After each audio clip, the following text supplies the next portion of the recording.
We're back, people. What is up? Got another, nice little stream going on today. Going over the Dolphins' first normal training camp practice in a while. Go over some of the notes that were reported today, and then I really want to go over some potential things. When it comes to the 53-man breakdown, we're getting close to cuts after this third preseason game. I think by Tuesday after the preseason game, they have to have everything official, and then Wednesday they can start adding to the practice squad. So that'll be interesting. And then I'm going to go over some of the injury stuff and then just go over these players, things that I feel like we need to talk about when it comes to some of these specific players, because I feel like there's definitely some things that I've learned from this second preseason game. And just seeing what people have been talking about, I think is very interesting. And then also, us bringing in Matt Judon, we can talk about that as well. We start with some of the injury report stuff. Darren Waller got activated off PUP today, so that is interesting. So Waller was back out there. I don't think he did much work. I think he was just doing walkthroughs, some visual stuff, but at least he is back out there and can officially practice, so that is interesting. I believe Alec Ingold, Mohamed Kamara were out of the red non-contact jersey, so they're kind of back. Also, there was one other thing. Oh yeah, and then Ashton Davis is not back, but he is out of a walking boot, which I think is a good sign because I thought Davis was going to be someone that was going to be out for months, but that probably means he might be back sooner than we think. He might not be one of the IR candidates then, because that's another thing we have to figure out with this 53-man roster breakdown is who are the two players that they're going to put on IR, because they can put two on IR that won't be out for season before the actual cutdowns happen. So that'll be interesting to see. And the players not practicing were Tyreek Hill, Devon Achane expected, Andrew Meyer still, Addison West was not practicing, Austin Jackson still out, Kendall Sheffield not practicing. That's interesting. I think the corner room still very up for grabs. Some of the players we'll talk about there is interesting. Ethan Bonner out. We know he got the hamstring last game. Still no Davis. And then Dante Trader not practicing in, which is unfortunate. He only played 5 snaps the last preseason game. Even McDaniel said they were trying to limit him, don't want to push him out there too much because he is very competitive. I want to see more Trader. I hope Trader's on this team. I think based on him playing with the starters last week, or playing with the first group last week, and them only giving them 5 snaps means they're I think they're pretty high on Trader, and I am also as well. And then no Kenneth Grant. We have to monitor that. We don't really have any information, but hopefully Kenneth Grant is just a precautionary thing, but he wasn't out there practicing today. Those are some of the news when it comes to injuries. And then, yeah, we got Judon joined the team. He's wearing number 8. I know there was some questions about that. We also got Zach Sealer contract details. I can go over that real quick. Apparently, the Dolphins saved just under $5 million cap space. And his cap hit this season is $7.8 million. Next season, it's $11.2. I believe 33 is guaranteed at signing. Yeah, $33 million guaranteed at signing. And then after $7 million, and then almost, $11 million next season, then it gets into $20 million, $23 million, $22 million. By the time that happens, I'm sure they'll probably restructure and stuff like that. Keon Smith goes down. I don't know. Did that happen? I didn't see anything about that. Yeah, Judon 2 smacks. We're speculating Trader will start. That is another. He is a possibility. I wouldn't be surprised if that's one of the players they try to potentially hide around. But yeah, we'll get into this. Some interesting comments as well. But yeah, let's go into some of the practice notes. Travis got a lot of the in-depth stuff, so we'll go through some of that, and that will help me once the players are mentioned that I want to talk about. We can go in depth on some of those players, because there's definitely some things I feel like we need to talk about. So, it seemed like Jack Jones had a strong day. He almost had a pick on the first play of practice. He first play, yeah. So Jack Jones pick trying a deep route to the sideline to Waddle. Jones staying phased and almost got the pick onto his throw. Didn't come away with it. Then Elijah Campbell had an interception off Zach Wilson. Zach looked like he overthrew Taj. It bounced off of his hands, and then, Elijah Campbell comes away with a pick. Then Ewers had a strong day. Apparently he hit some deep passes to AJ Henning. I know Henning had that fumble last week, which definitely hurts him. But I do think with how he's played and the other special teams play, I wouldn't be surprised if Henning is one of the practice squad receivers with a Theo Weiss. That's sort of what I think they'll do with Henning. I think they like what he's done for the most part, outside of that bad punt return fumble that he had. Then we got, then Tua, Jack Jones, and Waddle seemed like they were going at it all day.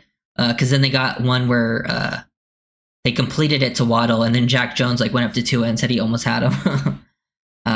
To a completion to Tanner Connor. Larry Borum had a good rep versus Chop. Then, D. Eskridge still making some plays down the field was from Zach Wilson. Eskridge, I feel like, is locked up. Don't need to spend too much time talking about him. First mention of Cam Smith. So I think we should talk about Cam Smith, actually, because this is where Travis talks about Cam. Ball goes away from Cam Smith in coverage, but he got up in Taj's face and kept him on the line of scrimmage. Then he chases the ball across the field, puts his shoulder on Shamklin after he made a catch. Weaver talks about the physicality being a next step for Cam. That's what Travis Wingfield had to say. And yes, Cam Smith did look more physical in that preseason week 2 game. And Cam Smith is an interesting one. Similarly, I actually don't think he's that dissimilar from Jack Jones, who the Dolphins added. Jack Jones is just later on in his career. Maybe he's had more time to mature. I think Cam Smith, similarly, they kind of have similar athleticism. They're both really athletic, very talented players. I think when you watch Cam Smith in that game, you can clearly still see the talent is still there. His problems is more so there's some technical problems, and then the off-field potential maturity issues. It's just, do we know if he's bought in? If he's bought in, he's definitely one of the more talented guys on the team. It's just, it's still tough. I think he's one of the toughest players to predict if he actually will stick around, because I don't know if he's actually bought in. And he was playing late into the fourth quarter in that game, which is usually not a great sign for you making a team. But he did start making plays, and it seems like he's starting to make some more plays out there. So it could be potentially good signs for Cam to make a late push. But man, he's one of the toughest players to predict, because in terms of talent, he's one of the more talented corners that you have. It's just, we don't know. I think it's tough to predict, mind space wise, where he's at. Another player, we added Judon, and Judon had 2 sacks. He got one where he split the tight end in the tackle, got it on Zach Wilson. He was going against second team today. Strong rip, and then he got another one where he won with speed around the corner. I mean, hey, nice to hear that Judon going out there right away and making the plays. I like the Judon signing as a depth signing. I think, I had some people compare it to some of the other signings where they signed Jordan Poyer or some other veterans like OBJ or something. To me, those guys were considered to be brought in to be starters. OBJ1 got more money than these guys. Judon and Waller are getting vet minimum with incentives to get more. They're getting barely more than vet minimum, and then they have the incentives to get more. So to me, it's if they don't work out, you're not paying them that much. And if they do work out, then they'll hit their incentives, and that means that at least, it worked out in a positive way. I like those moves better. And to me, Judon is more of a depth guy when it's you brought in Jordan Poyer and he was your starter the whole year. You're bringing in Judon to be your 4th defensive end, and I think, that's a lot better. Apparently fitness is an issue. Yeah. Well, yeah, health is another one of Cam's biggest problem, because Cam does not stay healthy at all. That is very, that's the thing. It's going to be Hill, Brown, and Waller. Be shocked if Tanner makes the team. I would not be shocked at all. I think Tanner's in a good spot to make the team. I understand why you might. I wouldn't be shocked. I wouldn't be shocked either way if he makes it or doesn't make it. But he's been running with the ones all camp. He's been playing Waller's spot. He's been playing Inglewood's spot. And he hasn't played in the second half of these preseason games. He's been ahead of a lot of these guys. Now it is weird because they probably do want to keep 2 wide tight ends in Hill and Brown, but Tanner Connor has outperformed both Hill and Brown, so it is interesting. No, Raphael, it's up to $6 million. That's incentives base. He's making 1.3 million is his base, and then with incentives, he can make up to $6 million. That's why I like they to do that stuff. Are they really going to carry 4 tight ends? They did last year. They carried 4. They had Jonnu, Tanner, Hill, and Smythe. So it's not that crazy. And with 1 less running back, they could carry 4 tight ends. And they carried 5 running backs, 4 tight ends last year. This year, they'll probably have 3 running backs and a fullback. So 4 instead of 5. But yeah, I don't know. I think Tanner Connor is more likely to make it than not. Because 1, Waller hasn't practiced at all, and he's playing Waller's spot. Ingold is just returning to practice, and Connor's kind of been the Ingold backup. And I would say in that preseason game, he has been your tight end group has struggled, but he has been your best tight end so far in the preseason. But they're going to carry 6 wide receivers. Yeah, but last year they carried 5, but they still carried 4 tight ends, even when they had 5 running backs, but they might have 4 running backs.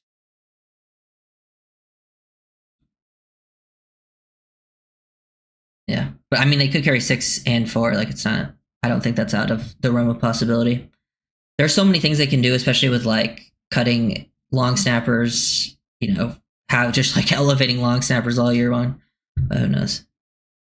Quinn Bell better not make 53 over Grayson Murphy. We'll get to the edge group in a little bit. Actually, no. We can talk about it now. So we have 4 locks. I think they keep 5. And to me, right now, there's a few different thought processes you could have. Now, signing Judon could be good for Grayson Murphy because Murphy, has a very different skill set from Judon. They could feel more comfortable about keeping Grayson, who's just more of a pass rusher at this point, because Judon can play the run, and so they can feel comfortable keeping Grayson. But also, I think that 5th spot either goes to Grayson or goes to one of the guys that can play special teams. Because they also might just look at the 5th spot as like Quinn Bell or Cameron Good, who can play special teams. Grayson Murphy is not really giving you much on special teams. So I think it just comes down to thought process of, does it mean they like now feel comfortable to keep an extra guy that can rush the passer because of Judon, or do they keep this special teamer in that 5th spot? Either way, who knows? They could cut Grayson and he could still go through waivers. He's one of the players I would be worried about through waivers, so we'll see how it plays out. Waller's off pup, yes. Any players you think we might get cut that we can target? I don't have any players specifically, but I do want to talk about like some potential. I do think the Dolphins will be looking at. That is another thing that makes like the 53 cut unpredictable. Is I do think the Dolphins will be active looking at waivers this year, especially at positions like tight end, corner, potentially depth O-line. I think those are positions they could be looking at. Also, like, don't be surprised now with this like Judon signing and like the receivers you have. I wouldn't be surprised if the Dolphins look to make like a back end trade. Like maybe one team's really deep at corner, but they're light at like receiver or edge. And then they make like a trade of like Grayson or, Eskridge or Taj for one of the other teams like back end corners. That would be a better, like higher up on the Dolphins roster at corner. Like I wouldn't be surprised if they try to do that. The Eagles have already made a few trades like that. I wouldn't be surprised if the Dolphins do that kind of style of trade. But yeah, I wouldn't be surprised if they try to use their wide receiver or edge room to, guy that they're thinking they might cut anyways and use it as like a trade thing. I would have keep 2 tight ends, Waller, Farrah. I mean, they could. They're not going to keep 2. I just don't see. I mean, they could keep 2 initially, but by the end of this, like, at some point they're going to have 2 wide tight ends on that roster for sure. They need 2 guys that can block, and Waller is basically a glorified receiver, so he's not even really a tight end. And Pharaoh Brown has struggled. And to me, like, yes, Pharaoh Brown on tape has had better blocking film, and maybe he could be better. But Pharaoh Brown has played late into both preseason games, which is not a good sign for his roster spot. Like, I know people are saying Pharaoh Brown over Julian Hill. Even if that's true, the Dolphins don't think that. Julian Hill is farther ahead on the roster. Pharaoh Brown, I would say it's not a great sign that he's playing late into preseason games. I still think he makes it. Don't get me wrong. But I don't know if there's on it. I'm going to taking calls for star cornerback Rodriguez. I know they're talking about Rodriguez. I don't know who you're talking about. I know they're talking about Kyle Duggar.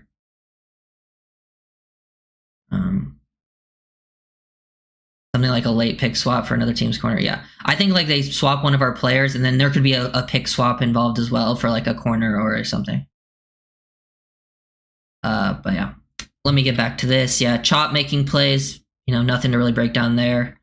Jalen Wright had a slashing run in the second level, took it right behind Daniels and Brewer with a good press and cutback at the line of scrimmage. Let's talk about Jalen Wright because I think Jalen Wright is a player that's gotten a bad rep over the last, handful of weeks that I think has gone a little bit too far. Like, I understand, like, I think people have taken, like, pro Ollie, which is very much be pro Ollie Gordon. I'm pro Ollie Gordon. But I think they've taken that to be, like, negative on Jalen Wright. I think that fumble is bad. I think the fumbling is inexcusable. You can't have those fumbles. But I think comparing the runs, like, when you watch the tape, like, yeah, the stats look really bad for Jalen Wright, but his, like, run lanes, non-existent in the preseason so far. Like, he has had nothing to work with, while Ollie Gordon has had much more advantageous opportunities. So I think comparing opportunities, even Frank Smith said that in yesterday's interview. So to me right now, I know like people are saying Ollie Gordon RB2, Jalen Wright to RB3. For me, it's still too early. I think they should still be battling. I think it should still go into the regular season because I think we need to see them in similar opportunities running against the same defense against behind the same offensive line, because we're seeing them behind different offensive lines against different level of talent on the defense, and I think it can be hard to compare sometimes. So I still have a lot of faith in Jalen Wright. I also have faith in Ollie Gordon. I like the Dolphins running back room. Both of them are getting work with the ones right now because Achan's out, which I think is actually good for them. But I still think Jalen Wright is going to be a good player. I know other people might not feel that way. I think there are some vision problems at times, some indecisiveness, but to be fair, there hasn't been much room to work with for him. But if he does continue fumbling, like if the fumble thing continues, he is going to lose his spot. The fumbling is like, you can't, like, it just is what it is, you know? But I do still feel like people have gone too far away from Jalen. Like, the talent is still very clear in my opinion. Like, the athleticism, that explosiveness is really good. I think he's still got great footwork. He can run hard. It's just, I don't think he's seeing a Super Bowl right now, and I think he's still kind of making an adjustment because when he came from college, never ran outside zone. Like, not a single rep of outside zone in college. So there's a little bit of that growing period, and I just think, working behind the O-line that he has worked at, there has been no lanes. So I like both players a lot. I think we should still give Jalen Wright an opportunity, and if it continues into the regular season, then yes, time to let, Ollie take over. If Ollie has that success in the regular season on his touches. Or, to be honest, I mean, they're both going to play. I think Ollie's going to get some short yardage work. He might be more reliable hands catching. I think Wright will spell Achan in like those usual like Achan spots. Ollie has better blocks from the third string line. It's because it's not necessarily the blocks are better. It's that they're going against third string defenders. So like his run lanes have been bigger. Yes, Miller. It's not just like, oh, the third string line's better than the Dolphins' second string line. A lot of the O-line is actually the same. Like, there's still a lot of overlap from the Dolphins' second string O-line to third string O-line. It's just he's going against third string defenders, and those lanes were a lot bigger. It's on the film. I'm pretty sure Jalen Wright is like, his average was like -1 yards from when he was getting touched behind the line of scrimmage, while Ollie Gordon has like over 10 yards before being touched. Jalen Wright has been hit behind the line every play he's had.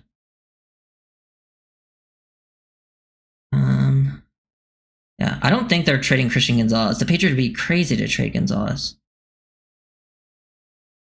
Yeah, I saw that they were thinking about trading Kyle Duggar and Fareed Jennings.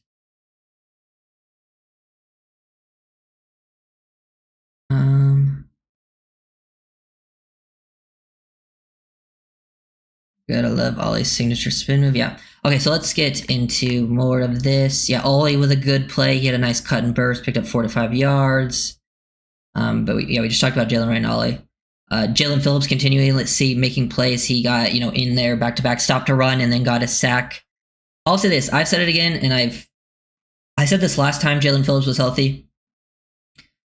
When he was on that Dolphins defense in 2023, Jalen Phillips was the Dolphins' best defender that year. If Jalen Phillips is healthy, and he's just returning to practice, I know he didn't even practice last time there was practice. If he is healthy, he is one of the Dolphins' best players. Like, he is so talented. I even think he's underrated a little bit by Dolphins fans. Now, the injuries, huge question marks. Huge question marks. I don't know, but I think that's why I like the Judon move, is because Jalen Phillips and Chubb could get more rest and be a little, don't have to play as many snaps, but yeah, really do some good stuff. We are cooked? Why are we cooked? Do you think they show any interest in Duggar if he's cut? Yeah, I would be interested in Duggar if he's cut. I'm not trading for that contract, though, and I don't think the Dolphins-Patriots would trade in division. I would be interested if he was cut. I would show interest.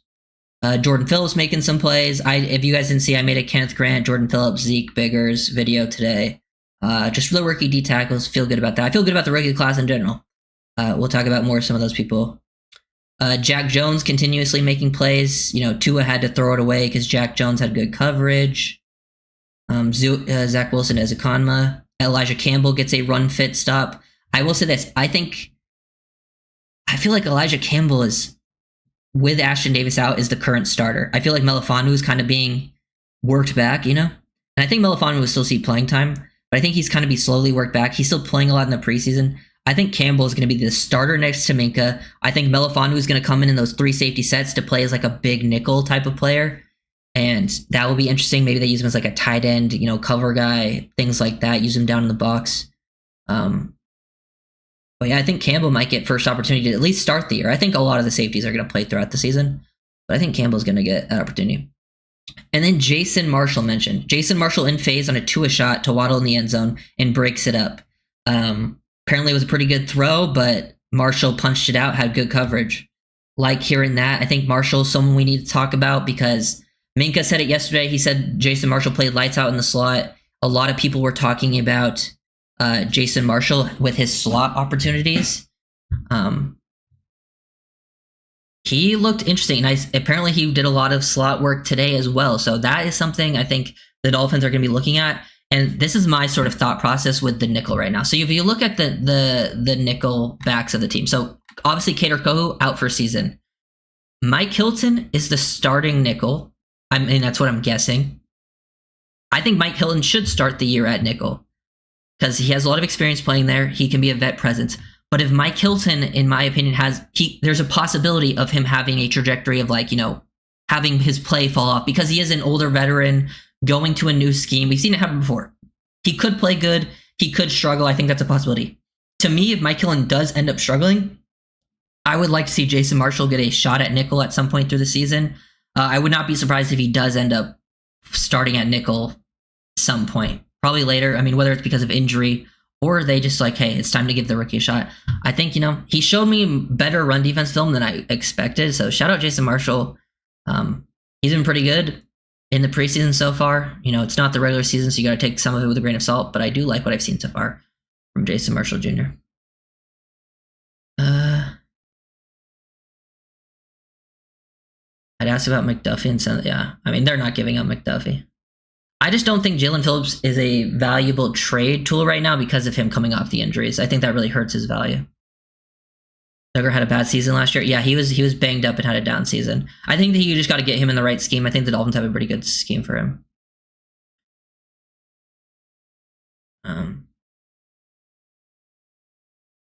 So who are the boundary? Marshall eventually.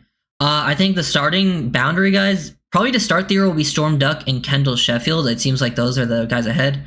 But I think it will be pretty quickly Storm Duck and Jack Jones. I don't see Kendall... if Kendall Sheffield starts the year, I don't see that lasting, personally.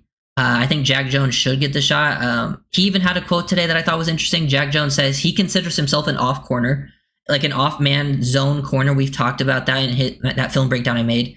But they've been having him work a lot in press, and he's had to work on his technique. And I think that's a reason he struggled against Amon-Ra, because he's not really a press man corner, and they had him playing a lot of press man against a very good receiver. It seems like he's sort of getting his feet underneath. And I also thought it was interesting that they had him working a lot of press, because that has been a theory that we think we might see more press man looks from Miami this season. But yeah, I do. Yeah, even Jack Jones says, yeah, I saw the tape. He cooked me against Amon-Ra. But Jack Jones had a strong day. To me, Storm Duck and Jack Jones, and then Ethan Bonner, who has the hamstring injury. We don't know what's going to happen with Bonner now. Could Bonner start the year on IR? That's a possibility. Bonner would be one of the other options for me. I would have Bonner play over Kendall Sheffield. I would even play Cam Smith over Kendall Sheffield, because at least Cam Smith, there's potential upside there. And if Cam Smith doesn't work out, then you can, get him out. Jack Jones was getting burnt bad last preseason game. I don't think so. I think you're thinking of the joint practice. I don't even remember him giving up a catch in the last preseason game, to be honest. I don't even think he really got targeted. Because I don't think he played that much. Yeah. All I know is he's one of the most talented corners on the team. But yeah. That's what I think they should do. Will they do it? Who knows? What happened to Kenneth Grant? Yeah, we don't have any news on Kenneth Grant. He just didn't practice today. I imagine since there wasn't a practice previous, or we didn't see him get hurt in the game, I imagine it's nothing big, knock on wood. So hopefully it's just a precautionary measure. That would be my guess, but who knows? D. Waller, another OBJ. I mean, if he is, every team has that. I see people say that a lot, but if that happens, that happens. They're paying Waller less than they paid OBJ. If it doesn't work, it doesn't work. They're trying to take a chance at tight end. They're already weak at tight end. But I mean, yeah. Waller, he came back to practice, but didn't really. He was just doing more walkthrough plays today. Yes, I don't put much stock in Jack Jones getting beaten 1-on-1 drills. Daniel Jones is going to make our secondary look like Hall of Famers. I'm not worried about Daniel Jones because he very much is one of the worst QBs in the league under pressure. I think as long as the Dolphins can get them in obvious passing situations, we can get after Daniel Jones. Bradley Chubb making plays, pretty obvious. And then there was a interception towards the end. So I actually think there's a video of it. Let me find it. This was a Jack Jones storm duck play. So Tua tries to throw the ball into the back left of the end zone here. He tries to throw the ball back left into the corner, tries to overlook it, and Jack Jones just knocks the ball up in the air, and Storm Duck gets the pick. So good play there from Jones to force that interception. I believe he was covering Nick Westbrook. Continuously making some nice plays out there. Marshall had the best coverage on. I remember the one play where Marshall gave up the catch, but he was in good position on Amon-Ra in that play. But yeah, that's sort of one thing. I made a film breakdown on Isaiah Johnson today. It's currently members only. We do have joint practice tomorrow, yeah. It's currently members only, but it'll be out in a few days or whatever. Isaiah Johnson, interestingly enough, played safety in that final quarter-ish of that preseason week 2 game. So he played a lot of the game at corner. And then he got moved to safety. And he actually had some interesting safety tape. So that's something I wanted to keep note of. I still think Isaiah Johnson, he's probably a guy who's more likely to end up on the practice squad. I don't know where the injuries are looking at for the corner room, so that could, push him up. But I think that safety is potentially an interesting, move for him. He has that physicality. He's a guy I would like to see at some point this season, if the other corners are struggling, bring him up. Because he's got the size. I think he can do some things to be physical and press, disrupt route timing, come downhill. He's also a guy that I think could play special teams too, which could give him a roster spot. But yeah. Did you see Cam Smith one-hand touch on a tackle against Detroit? Are you talking about, was it a special teams rep? I remember a special teams rep where he gave poor effort, and that was not what I wanted to see.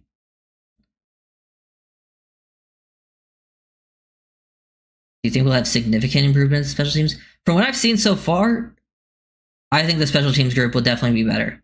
I don't know if it'll be great or anything, but I think it will definitely be a decent improvement.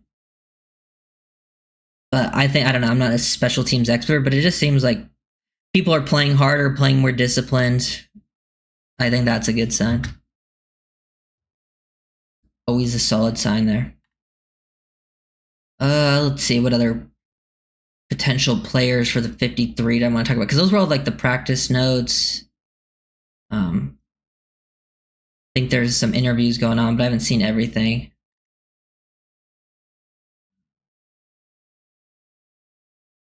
Yeah. Okay, cool. But yeah, some players I think that I haven't talked about from the preseason yet that had some stuff. I thought Hayden Rucci looked much better in the second game. I thought the first game Hayden Rucci played quite bad in that preseason week 1 game. Second game he had way better high-level blocks. I think Rucci's someone that will probably be on the practice squad, and if the tight end group in front of him, like Julian Hill and Pharaoh Brown, are struggling, the wide tight ends, if they are struggling, I wouldn't mind elevating someone. I think you just got to take shots at tight end. It's one of those positions where you just got to, play different guys until something sticks, because that is one of the weakest positions on the team, in my opinion. And you got to give these players some chances. And I don't think Rucci makes the team, but he's someone that if he is on the practice squad, you can elevate people 3 times now before you have to add him to the roster. Wouldn't mind him getting an opportunity. Was surprised by the punter choice. Yeah, well, Bailey had just been outperforming him in the games.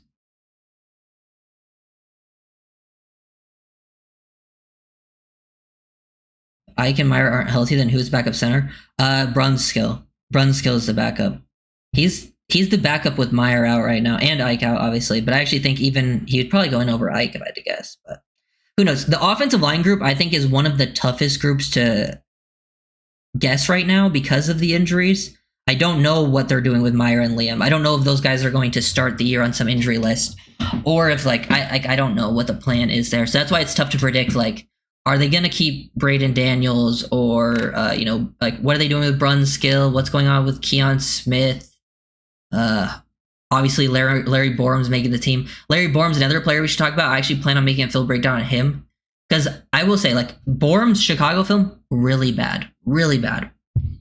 But this is why scheme fit is so important, because when you look at his scheme fit and some of the reps he has, it's clear why he was more of a target than Kendall Lamb was, and just a better fit for the team.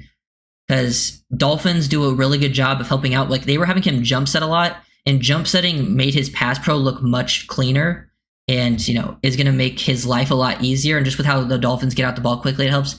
He's also a better blocker on screens out in space than Lamb, and he's also just a better run blocker. So he's a guy that can create some movement. He moves pretty well for a guy his size.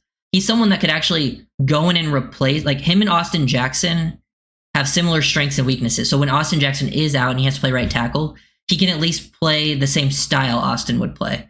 Lamb and Austin Jackson were complete opposite players, so like the offense kind of changes when Lamb had to go in, because Lamb pretty much gave you 0 as a run blocker, but was a very good pass pro guy. But that's not really where the Dolphins need people to thrive. I think Braden Daniels should make the team. He's played well, for sure. Borum is a decent guard, should not play tackle. I mean, he's your best swing tackle right now, so there's pretty much nothing they can do. And I think he will play tackle better than he ever did in Chicago. Like, he'll play tackle. Like, he's not going to be that good at tackle here, but he's going to be in Chicago. He was awful. He won't be. I don't think he'll be as bad here. Better. How do you feel about keeping 6, the obvious 5, and then Theo Weiss for 6 and cut Taj? I understand the thought process there, but I would keep Taj personally. I just think Taj is the better player. Like, I know people want to keep Weiss for his size, but the reason I don't lean that way is because I think Taj is the better player. And then for me, if Weiss was like a really good blocker for his size, like, that would be the advantage of him playing with his size, is he would have to be a really good contested catch receiver and a really good blocker. And so far, Weiss has actually not made many contested catches. Most of his catches were, most of the time when he was contested, he actually didn't come down with it. And then also, he's not a great blocker for his size. So for me, it just doesn't mean, it doesn't make it enough for me to keep him over Taj, who I just think Taj is better. Like a decent chunk better. Not way better, but like a decent chunk better. And I think Taj is better at beating man-to-man coverage. I think the Dolphins need more back-end receivers, that if Tyreek and Waddle did miss time, they have guys that can beat man coverage. And I think Taj is one of your best at that back end of the rim. And I still think you can get Weiss on the practice squad, so I still think you can keep Weiss around. So I would keep Taj, personally. But yeah. Another question, is Borum a better tackle than Lamb? See, I would say no, but that's why, like, sometimes, this is why I don't get involved in rankings, like with QB rankings, right? Like, people Tua is all over the place, right? But for me, I don't really care where you would rank Tua, and I also, I don't even know where I would rank Tua. But that's why I look at it from a team perspective and a scheme perspective. Larry Borum is better for what the Dolphins are trying to accomplish schematically than Kendall Lamb. If I had to pick who was better, I would say Kendall Lamb, but if I had to pick who was better for what the Dolphins are trying to do, I would say Borum. And that's why, sometimes, ranking who's better doesn't always make sense.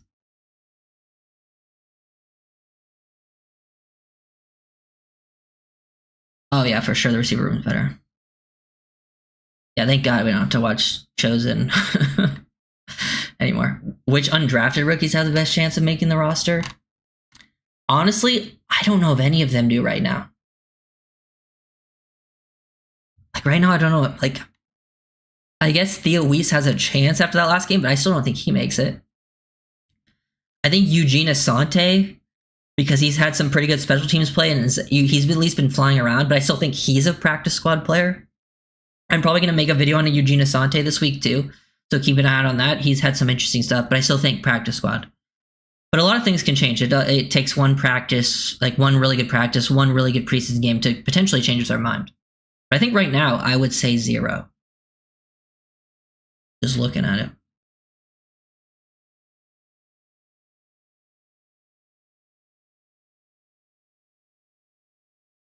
If Tosh gets cut, yeah, probably. I don't know. I know people don't want to keep him because Eskridge and Taj are both kind of like on the smaller side, but I'd keep both of them. I just think they're your two best receivers. Sometimes you just got to go with the guys that are the best.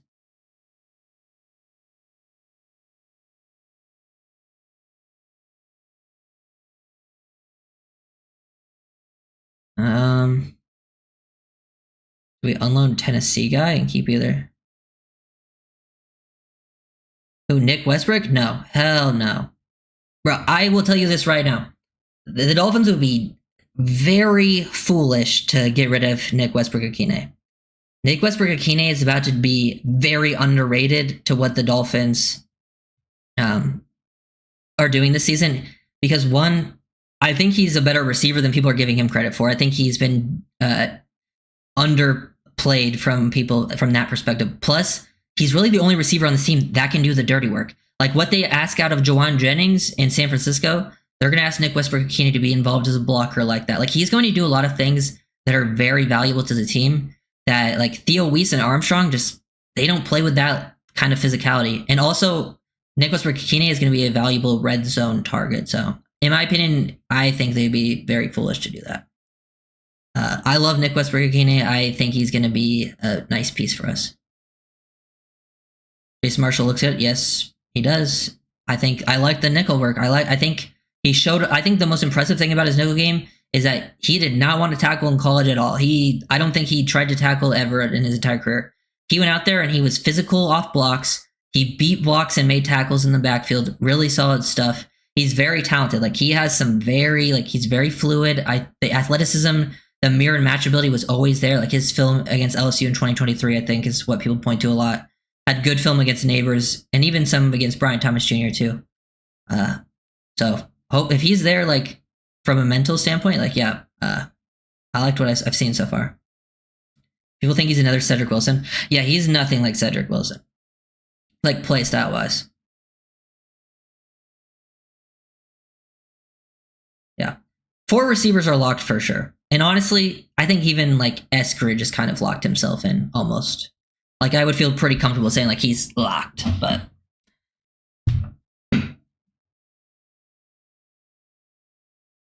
yeah. Also, I think the thing with Marshall is like potentially sometimes guys who sometimes coaching can hold someone back. Just maybe it wasn't the right scheme in college. I also think he had some injury problems in his final season because the 2023 film was better than 2024. Let's see. What other players I want to talk about? Talk about him. Also, I haven't talked much about Matthew Butler because I think Matthew Butler, he's been the player I expected. He struggles versus the run in the preseason, but he's also been pretty good pass rushing. The reason I bring him up, because he has been pretty early. If you just look at rotation, sometimes you can learn stuff from these preseason games by how guys rotate in. Butler has been like pretty early in the rotation. Like he's been there with like Kenneth Grant, even rotating in before like Jordan Phillips and stuff like that. So I would say Matthew Butler is another name to throw out there that is a potential 53-man guy that we haven't talked about much recently, just because of the rotation. Like you got to pay attention to that. So I would like, to me, the 5th spot is still, I think, Zeke's at this point, but you got to put Butler's name out there. We will regret it if we let Ethan Robinson walk. I mean, I think if they let him walk, they can get him on the practice squad. I'll say this about Ethan Robinson. That pick is crazy. You could see his crazy explosiveness on that play. Nice heads-up play. But the rest of Ethan Robinson's play has not been very good. That's my only problem with Robinson. Yeah, so it's like his first preseason game, he was pretty bad. The second preseason game, he wasn't as bad, but he didn't really make that many plays. And then he had that pick, which was super crazy. It's just, I need some other plays to be shown for me to, I'm not going to keep you based off one play, you know? Felt badly about, I'm guessing you're talking about Henning. I think, no, Henning's, I think, still probably a pretty high practice squad target. Whether he fumbled or not, you know?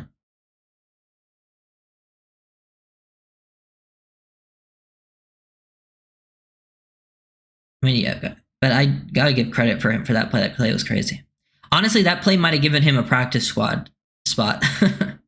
Or he could go somewhere else, who knows. People can always go to other people's practice squad. Like last year, we can talk about the edge group a little bit. I know some people have McClendon. For me, I wouldn't personally. I don't think I would keep McClendon on the main roster. If I'm going to keep a guy that's not necessarily a special teams guy, I would keep Grayson Murphy because of that pass rush ability. And then if I'm not keeping Grayson Murphy, I would keep one of the special teams guys like Quentin Bell or Cameron Good because they would at least provide some more value there. I think McClendon's more of a practice squad guy, in my opinion. I know some people are high on him, want him to make the roster, but I think even before Judon, I was pretty iffy on him making the roster.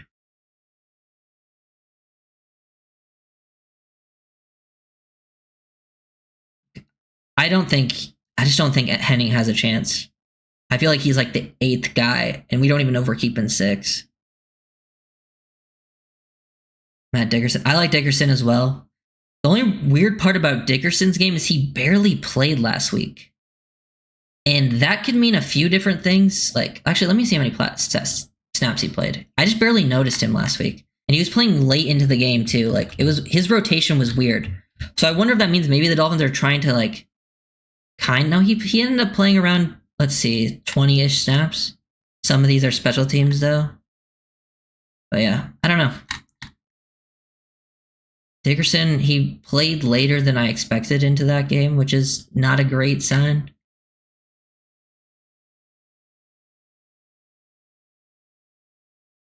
Yeah. Oh, I love Jordan Phillips. That's my guy. Jordan Phillips was my favorite value pick. Still like that.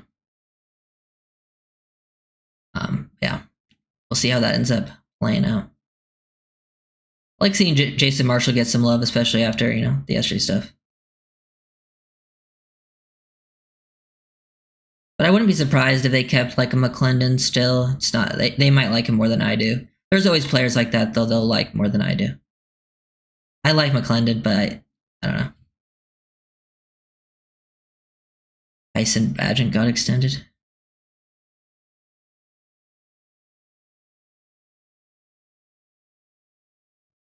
Wide receiver 7. So you would have him over Theo Weiss?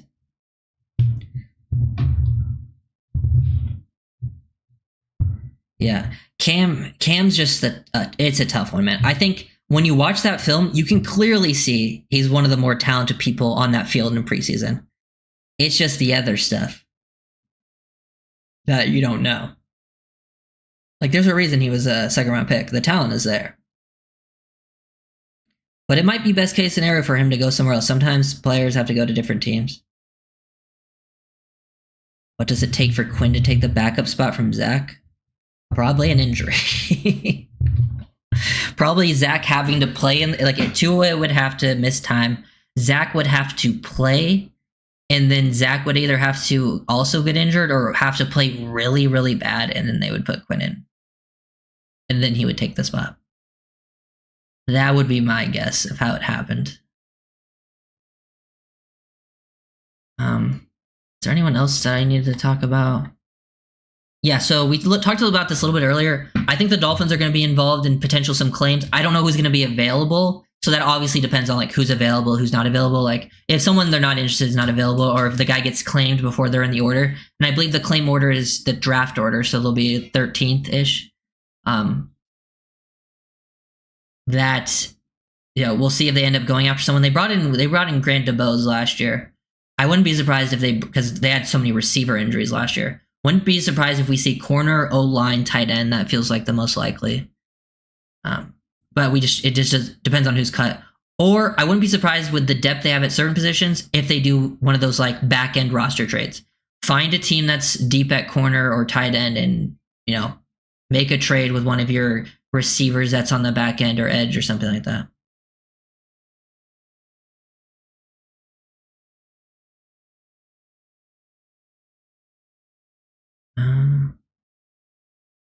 Yeah.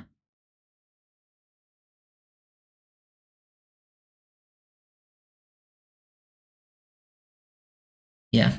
Cam did look good, but his plays where he looked good didn't come until late in the 4th when you're facing the low end talent. And that's why I'm like, does Cam Smith play the team? He was still playing snaps, till the last snap of the game. That's not a good sign for you making it. Now, maybe that's them trying to motivate him. That could be a reasoning for that, but who knows? Trying to see if there's anything. Players that I missed. Yeah, Zach Sealer saved us some cap space. Talked a little bit about that. We're facing Daniel Jones week 1. I've had a take about that. I actually think, I mean, either way, I don't think it's that big of a deal whether it's Daniel Jones or Anthony Richardson, to be honest. Like, I don't think it, like, I understand like either one wanting to face. I think Daniel Jones is a little bit better. I think both are bad, but I think Daniel Jones might be the better QB for the Dolphins to face, because I think the Dolphins thrive on getting quick pressures. Last time we faced Anthony Richardson, we pressured him, but we couldn't sack him. He kept escaping, getting his throwaways. He's hard to bring down. Daniel Jones and Anthony Richardson both have poor pocket presence, but Daniel Jones is much easier to get down. I believe the Dolphins last time they faced Daniel Jones sacked him like 6 times. He got injured in that game, I think, and missed like the 4th quarter. I can't remember the exact timeline. Oh yeah, they say I'm Cam Dantzler. Cam Dantzler's probably just a camp body. I do remember watching Dantzler though when he came out of college, but that was a long time ago.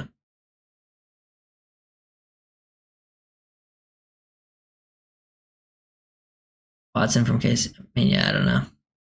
See, but I don't even know if those guys are. I was thinking even like more and like guys who probably aren't starting on their teams, but they could be potential starters in Miami because they're just deeper at that specific position than we are.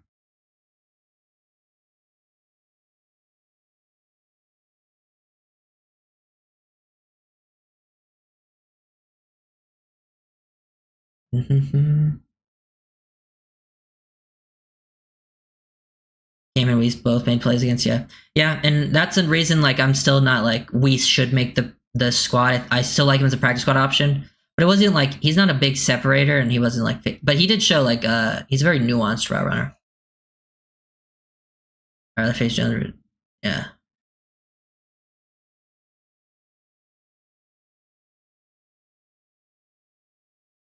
But yeah, that's kind of where I'm at with that.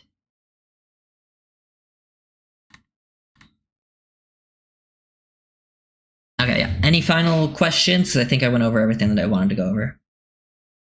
I think I talked about all those players. I really want to see Dante Trader Jr. in action.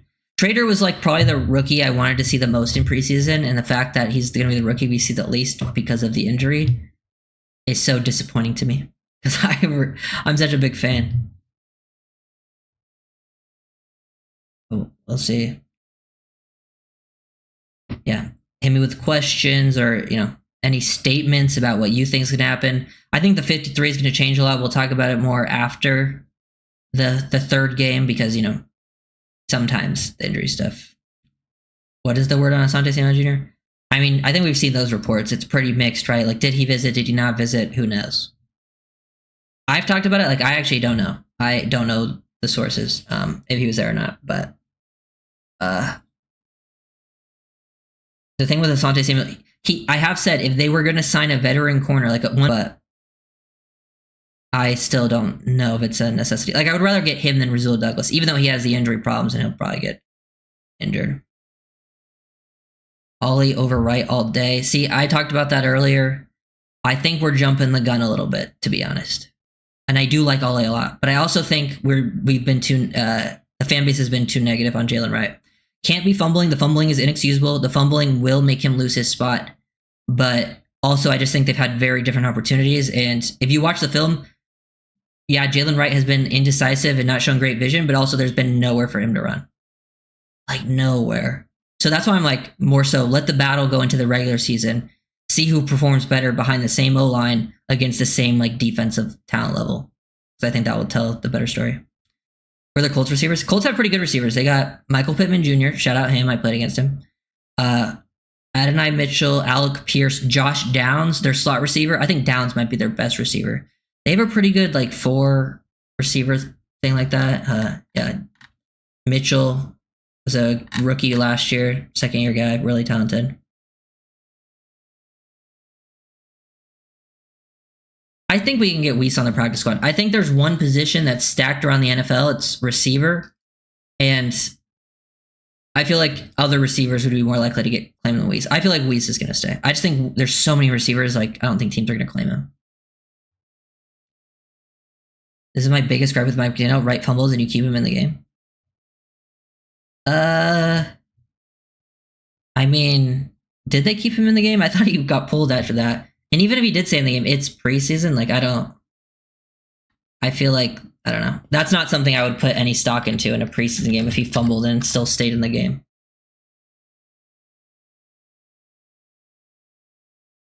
But yeah. Yeah, he played a few more snaps after that fumble. But either way, like, I mean, I don't mind. You don't always have to bench someone right after they fumble. Sometimes that can completely kill someone's confidence. Sometimes it can do them good, but I don't know. I mean, it's the preseason. I'm not putting much stock in the guy staying on the field or not. I wouldn't keep Weiss on 53, same. I think Taj has to stay. He looks more dangerous than Malik. They're very different players. Both are small, but Malik's one of the... I mean, you're not keeping Taj over Malik. If you're keeping Taj, you're keeping both. Malik's my guy. That's my guy. And he's going to bring a lot of yak value. But just lack of accountability. See, maybe in a regular season game, but like I would say it literally means nothing to me in a preseason game if he stays on the field after fumbling. Like preseason's all about learning and trying to get better. I think it's actually good to keep your guy on the field after a fumble in a preseason game. See if he can make up for it potentially. It's like they kept if they went with that philosophy, guess what? Eskridge would have never responded with that drive because he fumbled on the first play of the game. First touch of the game, he fumbled on that punt. Same with AJ Henning. I just don't think they should be doing that, especially to younger players. Like, give these guys an opportunity to compete.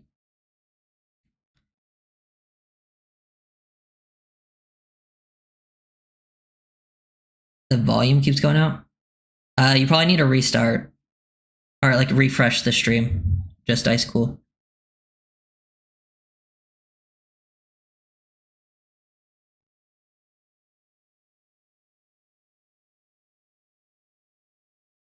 I'll say I think that 6 spot you may be looking for a DeBose type. That is also a possibility. You never know. Sometimes things change when it's when we're looking at.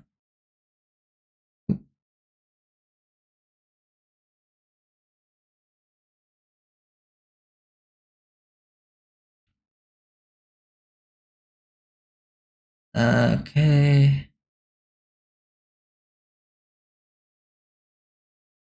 Yeah. I think that will probably be it. I don't really have anything else to talk about right now. So check out that film breakdown I posted today. I will have one tomorrow. I think I have an Ollie Gordon one out tomorrow. And I'll also probably stream tomorrow after the joint practice. But yeah. Braden Daniels, Josh Preby. Daniels, I think, should make the team as of right now. And I think Preby could be on the practice squad. I saw PFF gave Preby a pretty high grade. I didn't necessarily see that on tape. Like, I don't think he was bad, but like, I'm pretty sure they gave him like a really high grade. And I don't think I really saw that, but yeah. Potential practice squad. We'll see what happens. This depends on what happens with guys like Meyer and Eichenberg. We don't know where they're going to start the season. Yeah. Will you be there? No. I'm just going to talk about some of the reports, but we'll mostly just talk like this again.